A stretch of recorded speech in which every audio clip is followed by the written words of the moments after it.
Okay, so yeah, so you saw me kind of do a little temper tantrum about I don't know, an hour ago.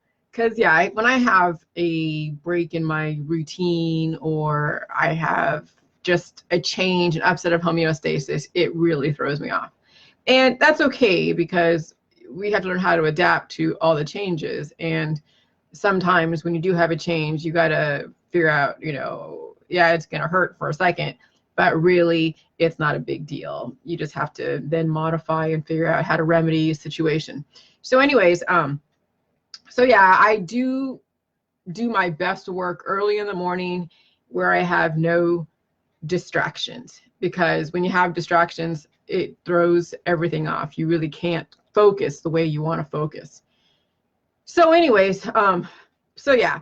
So anyways, I have been talking about curing death, and what does that mean by curing death? Because it's a figure of speech, and I have been putting out a type of, I guess, formula or a process that you can implement J juice once once certain conditions are met. And it all depends on the person and what they're willing to, I guess, endure and then understand. So what is curing death? Well, here's the thing. When I went and looked at the stats over in third world countries, okay, I see that the sub-Saharan desert, Africa, has a very high infant mortality rate. High infant mortality rate. Okay, so this is not the same thing as developed nations. We're not comparing developed nations versus underdeveloped nations or emerging markets or type of thing. No, we are talking about third world countries where they don't really practice modern medicine, doesn't have a bustling civilization society. It's more of the law of the jungle in the sub-Saharan desert, and so you have a high infant mortality rate. So when you have a high infant mortality rate, you have a low rate of disease. Okay, so that is kind of like the formula to understand why it is that we have a lot of high rates of disease in the West, is because we have a very low infant mortality rate. So what is curing death? Well, that's the vaccines. Because if you die, you die, right? But if you find a way to manipulate the body, to manipulate the genes, okay, and then you either cut something out or you inject something or you do something, which modern medicine way back in the 1700s figured out how to create vaccines and different procedures to save people. Now you have a low infant mortality rate, but then you have a high disease rate. But we still have people that are still able to function with diseases because then they're on medications, they're getting procedures done, they're getting nips and tucks and all these different things. They're taking their remedies, like some people are taking garlic, and they shouldn't be giving their kids garlic out there because garlic is a major, major heavy metal when you break it down. And so what happens is when you cure death or when you cure disease utilizing the wrong chemistry, guess what? You get then a chain reaction of traumas to the body, and then you start seeing disease develop over time in children as well as in adults. So when you have a third world country that gets vaccines, okay, well, you don't know if that child was going to live or die. So the fact that they're alive, maybe they're paralyzed because of the vaccines, but at least they're alive.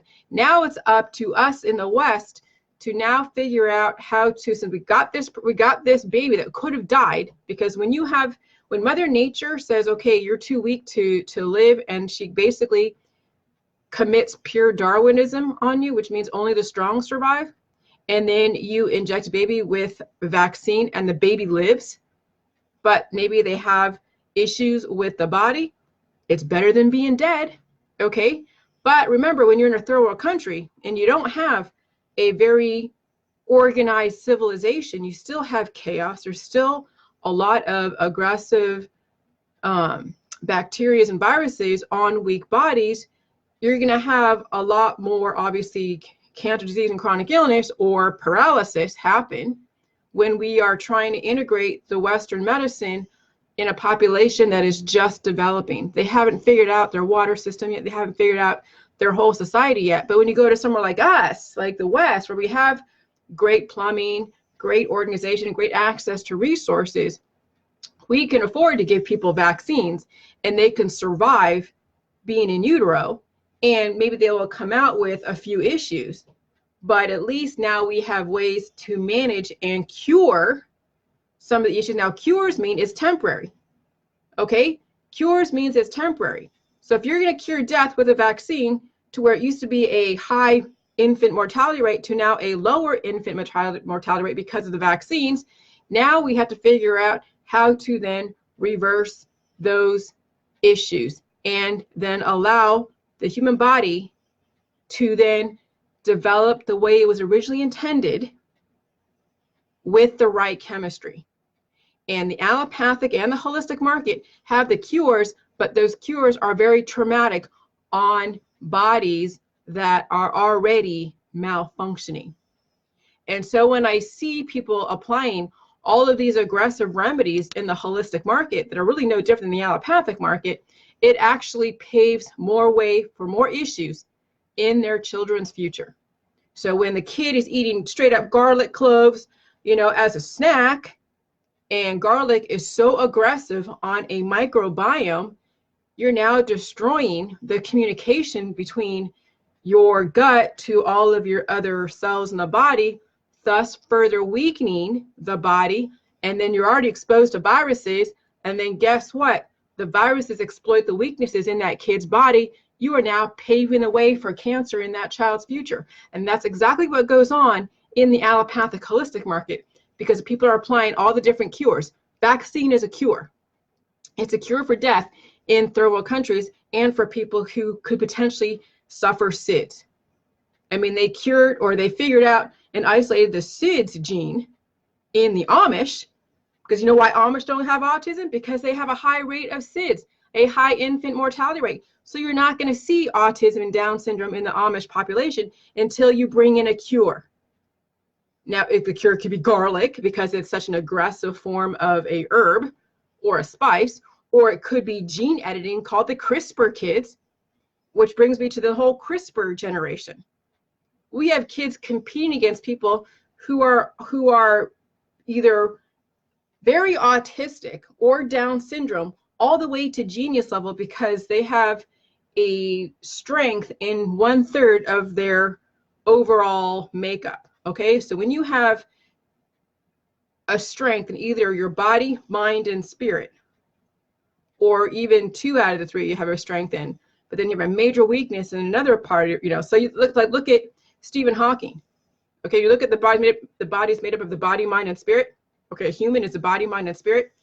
And he was stronger in the mind and even some of the spirit, because the spirit is the hormones. But his body was decrepit. Okay, so we have kids that are trying to make it in life, especially with school, and they have people like Stephen Hawking that they are competing against because of CRISPR gene editing. Or people have access to different detoxes, which could potentially actually even cause more issues, not necessarily increase intelligence. Okay, but when you get these designer babies that are very, very expensive, they've done enough tests to see, okay, can we kind of balance it enough to where the baby isn't completely deformed but completely smart like Stephen Hawking? Can we find a little bit of a balance? But when you have that type of manipulation to a body, then you're going to see a very early premature development at a very early age. The kid's going to be meeting all their goals very early, and then you're going to see them still be very immature in their spirit and their body. And then all of those smarts that they have that maybe they could potentially capitalize on, they're seeing indicators, oh yeah, this person's going to be smart, a genius. But then what happens is then there are these side effects that are unanticipated. Okay, and so that is why it is that we have such a high rate of disease in the Western world. Now they're saying that America has the highest maternal mortality rate. Women who are pregnant with children dying at pregnancy, or kids dying at birth. And they are attributed to a lot of different things, you know, the economy, to the cost of healthcare, to all the different things, all the different politics of why it is that we have a lower birth rate, or a lower birth rate here in America than in the UK. And yeah, I would say that, yes, we are not, I mean, we in just the world, we are supposed to be creating babies to replace ourselves, but now we're having more people who are not having babies, like myself, but I don't plan to leave this earth. I never plan to really replace myself, but with the Jilly Juice, I plan to stay on here as long as I'm giving my body what it needs, the nutrition that what it needs. So I don't necessarily have to reproduce to replace myself. But they're finding that women in America are not having kids to replace themselves, and then they're going to see a workforce that is going to be relying on the baby boomers. Okay? And so, because right now we're seeing the millennials just not even get with it. They're just totally lost. And even the generation after that. So, so if you want to compete on a level playing field against those who are affording the CRISPR kids, the ones that are gene edited, the designer children, get your kids on the J-Juice in some way or another to be able to compete. Because we already cured death with the vaccines, because they already know in utero when they do the test, when they do tests on the amniotic fluid, they do the amniotic centesis, and they do all these different vaccines, and they figured out the RH factor and all this other stuff, and they figure out what potentially could cause infant mortality prior to birth. Then women are actually bearing babies that may have issues, but at least the baby is alive. Now, some countries are actually aborting Down syndrome kids because they don't want to have that weakness in the population. But no, in America, we value life, and we want every child that's able to come to term to be able to live and have a relatively productive life. And we accommodate disabilities. We accommodate all diverse, politics, situations, disabilities. We have programs and things in place to cater to the diverse population. But now let's take it a step further.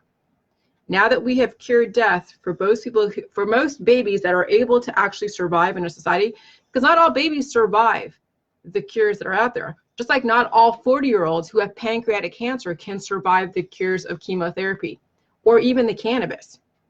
Okay? So relative to the state of your baby's body, whether in utero or the state of an adult's body who just got racked with cancer, okay, relative to the state of your body, we based upon if you can handle the cures. Once you're able to handle the cure, because some people will wait until they are at death's door where they have to get some kind of aggressive therapy, whatever it is, whether it's chemotherapy or taking out an organ or a tumor or whatever. And then once they get stabilized, then they can do the J-Juice. But the therapies or the cures that are out there, that are outpatient, that are not necessarily based upon imminent death, those are unnecessary. Eating garlic cloves is unnecessary on a child's growing body. Okay? Do you realize if your kid is eating honey all the time, turmeric, garlic, all these different spices, you are throwing the balance off the body, because guess what? You have a balance of fatty acids, amino acids, prohormones, which is micro and macronutrition, and then minerals. And there are very major heavy minerals in garlic. So when your kid already has imbalances, because every child has an imbalance, and you ply your kid with either too much acid, so too much sugar like elderberry syrup, or kombucha, or apple cider vinegar, you then trigger lactic acidosis. Oh, but then you ply your kid with garlic, with turmeric, with colloidal silver, with bentonite clay, aluminum silicate, zeolite. Now you've thrown off their mineral balances. Oh, now you want to go and give your kid all these prohormones. What are the prohormones? Those are vitamin A, B, C, D, E, F, and G. those are basically hormone replacement therapy. Like vitamin D, you see parents giving their kids vitamin D3. That's a hormone replacement therapy that's going to cause imbalances in the hormones. And so, yeah, parents are applying all of these different cures out there that are totally unnecessary, causing more issues. Okay? Causing more issues. And so then, you know, hey, Gail, but keep it chill, Gail, okay? No comments, okay? I want to not be distracted, okay, hun? Love ya. But anyways,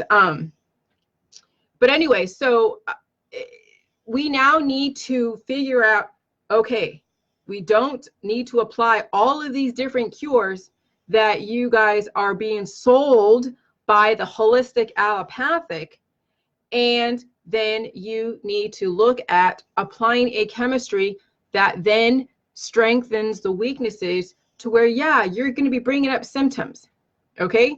And when you deal with symptoms, you allow the mucus to come out, and that tells you the state of the body, and then you allow your child to heal. And the thing is, with growing up, kids, when they grow up, they're going to be in pain.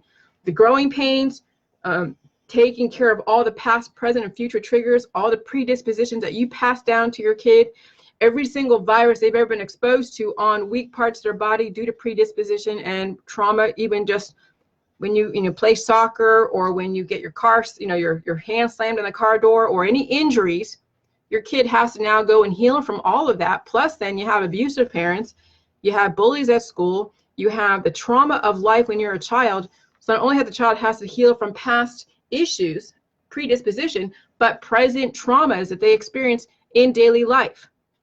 And then future triggers, whatever antibodies that are in the body that then multiply based upon the state of their body.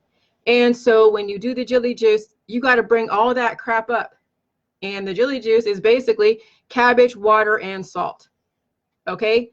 That is fermented. It's pink Himalayan salt, and it has the right balance of the fatty acids, amino acids, prohormones, and minerals. And you have the diet that lets you know that you already are imbalanced in all four of those. And so we say, okay, chill out on the excess sugar. The sugar isn't bad, but if you already have acid imbalances, you may need to chill out on some of the excess sugar, stick to fruit sugar, and potatoes, and a little bit of carbs in the potatoes, and then drink the Jilly Juice, and you get the lactic acid, which is a probiotic, and you get the prohormones, which is the nutrients, the micro and macronutrition that then triggers or is a precursor to your hormone support. Okay? And you get a vast amount of minerals in the salt, as well as in the cabbage and kale.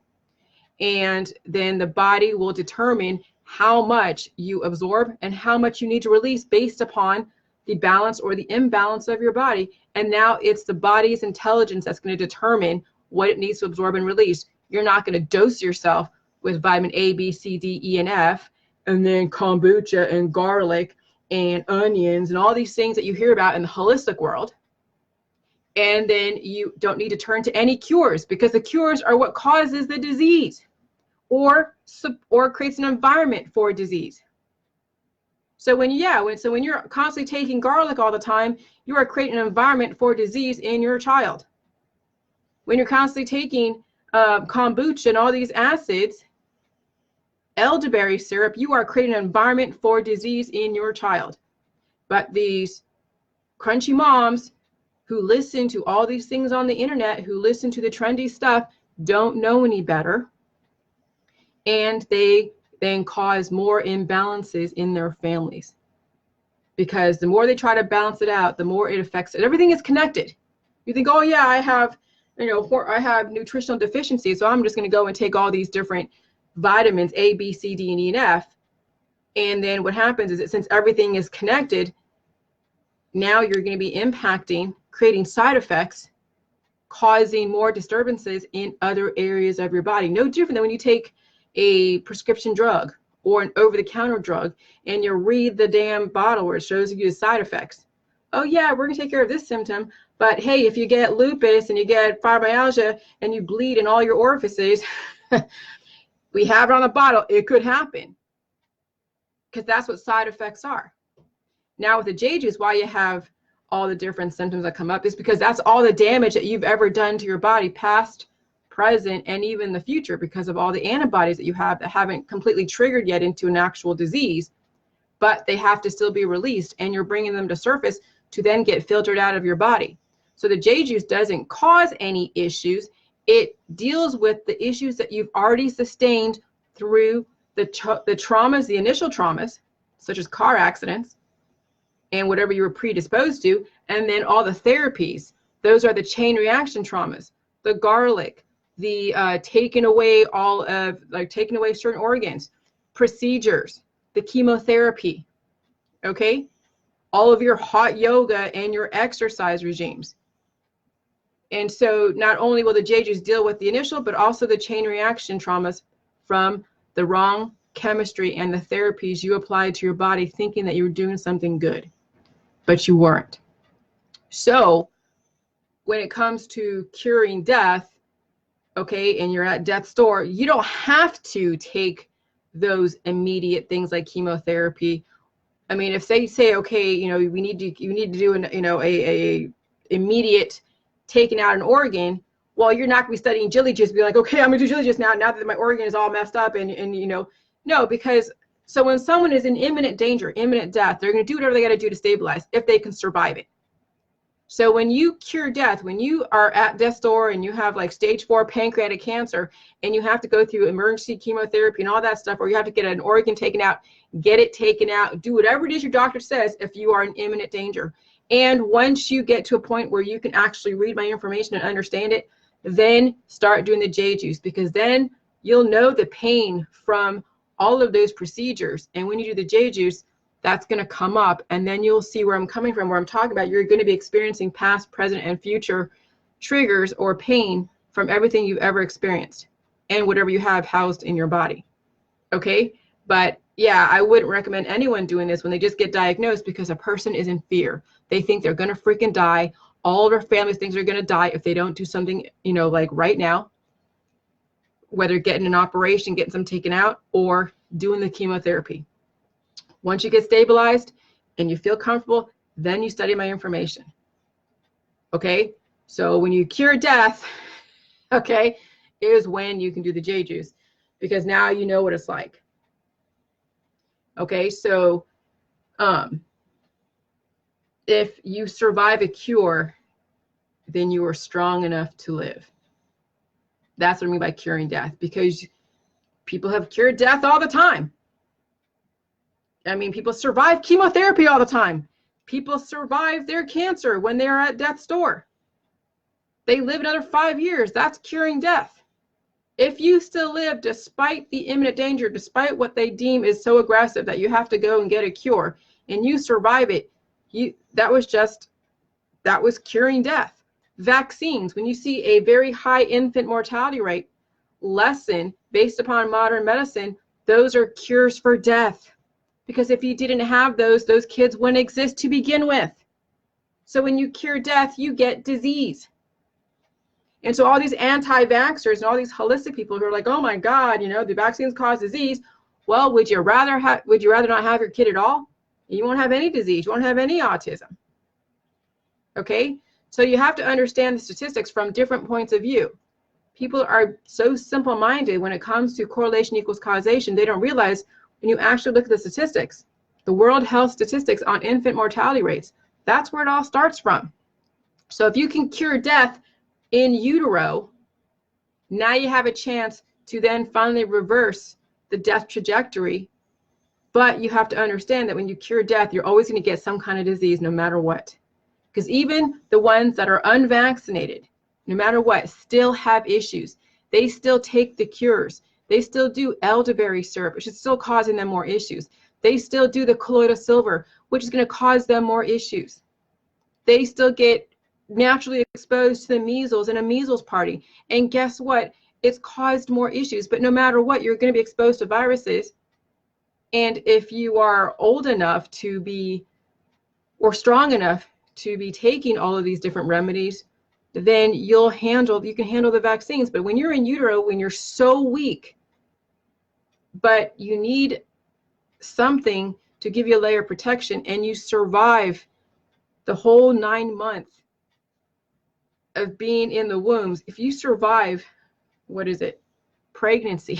If mother and child both survive pregnancy, they can survive the vaccines if there isn't anything crazy like super like aggressive, or but they, you know, modern medicine can go in and fix stuff even in utero. Okay, so modern medicine has a place to allow a person to live that otherwise couldn't live out there in the bush. Because when you leave things purely to Mother Nature, she would not allow most of us to be alive. Okay, so the fact that we have Rockefeller medicine, they basically cure death, or you'd have the high infant mortality rate. So when you have a high infant mortality rate, low rates of disease, very strong population that live by the laws of the jungle, which is kill or be killed. We don't really want to live in that kind of society where it's kill or be killed. Okay, so then what do? We cure death, we get disease, we have a civilized, calm population with services and infrastructure, and then we learn how to then reverse all of the issues to give you a balance of the body, mind, and spirit. And so that's what I'm introducing with the J juice, is that we have to understand there's a need for modern medicine, vaccines, and well, biotech to cure death. And now how do you continue to live on a continuous basis? Not just for 20 years, 30 years, 50 years, 60 years, 100 years, if that. No, I'm talking about on an indefinite basis. That's the whole point of J juice. And that's what I'm trying to get across, which right now is going over a lot of people's heads, but that's okay because this is so new. People are so used to dying. No one's ever said, oh, live indefinitely. What does that mean? Curing death? What the hell does that mean? You know? But when you walk with the Spirit, when people say, when people are talking about the Bible and walking with the Spirit, you're walking with a person who's missing the RNA and DNA. When someone says, I'm walking with the Spirit, I'm walking with the Spirit of Jesus. Jesus died. His body isn't around, but only his spirit, no different than all of your grandparents and people that have died in your world. They are spirits that are around you. They are part of your kindred spirits. Okay? So what happens if we don't have to walk with the Spirit? We can walk with an actual physical person that is enhancing your life in some way.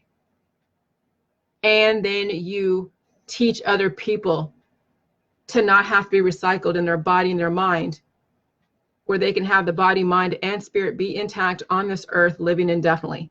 Not just walking with all the spirits in the world, walk with people who are living and exemplifying balance of the body, mind, and spirit. Okay? So that's what I mean by curing death, is that is the first step to creating indefinite life. Because there are two absolutes, indefinite death, indefinite life. As above, so below. Okay? And it's not just all death all the time. No, there is a balance of life and death. Yes, that's going to happen, but do you have to be the one to die? But when you have the laws of the jungle, it's kill or be killed. It's kind of like that here too, but not in so much of a very aggressive way like in the jungle. We do give a buffer and give you a stay of execution, okay? We don't just execute people at the drop of a dime based upon someone's perception of something. We have due process. We have committees. We have hearings, okay? Look at what's going on with the Trump stuff. If it was left up to the Dems, they would have had him impeached by like yesterday. But no, they have to go through a process before the final, judgment. And it gets discussed and discussed and discussed, which is better than having somebody make these absolute decisions of life and death, which Mother Nature does. But in a society like a Romanesque society like us, we have stages of death, stages. And sometimes you will, during those stages where you have the opportunity to beat it, but you also have the opportunity to actually die. So you have two choices, but at least we give you the choice. At least you get a trial, a speedy trial. At least you get vaccines and you get modern medicine to give you a stay of execution to see whether or not we can invent something where you don't have to go through these damn stages. If we didn't have so many imbalanced people, that, you know, that didn't know the law, we wouldn't have these hearings. If Trump would have done whatever, who knows? I don't know. If Trump and the Democrats would just work together, we wouldn't have these hearings and these stages of life and death. But we are going through those stages. If we didn't have such imbalanced people in our population, we wouldn't need these stages of stay of execution, the vaccines, the modern medicine, the operations, the therapies, and all these different things that people are selling. But since we do have very weak people who got cured of death, we have to now have different stages to get to then the point of indefinite life. And that's kind of where we're going to right now, until we all can be on the same page and probably have a less of a population, less imbalances in the population, more well-balanced people who aren't projecting all of their craziness onto the world, who would just think about themselves and their kids instead of worrying about the guy next door. If you see something, say something, call the police, call the authorities, and that's the extent of it. Okay? But no, we have people who are in everybody's business, who worry about everybody else, who thinks that everybody's trying to kill them, and then we have to have a reason for authority. And when you have an imbalanced population, you need law and order, you need government, you need law enforcement, you need the FBI, CIA, the DEA, you need all the ABC agencies, EPA, USDA, the CDC. Because if you're going to cure death and you have disease, now you have to figure out what's not going to completely decimate a huge population or a continent. And then when you're curing death, you're going to see high rates of disease and imbalances. And then you have to have infrastructure to support it. And that's exactly what's going on right now, is that we have such high rates of disease because we cure death. We have to have an infrastructure to support it. And so people understand it and then potentially do something different if they want to. Okay? So that's the whole point of J-Juice, is to understand the world that you live in and then apply a chemistry that doesn't cater to the stages of death. And that's exactly what the therapies are, all the different imbalances in the herbs that people are taking. Now, you can do garlic minimally when you get healed and sealed. Like, I can eat whatever the hell I want, and my body processes it so efficiently and so cleanly, and I don't harbor any of that in my body, and I see specific measurable results. My skin is clear.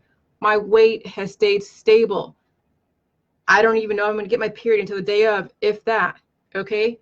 I eliminate at least twice a day. I don't eat a lot. I don't really get triggered or react too much because I've put down very healthy boundaries. And yeah, I deal with potential problems with very differently. And so when you change your biochemistry, your whole perception of the world is going to change. Your whole perception is going to change.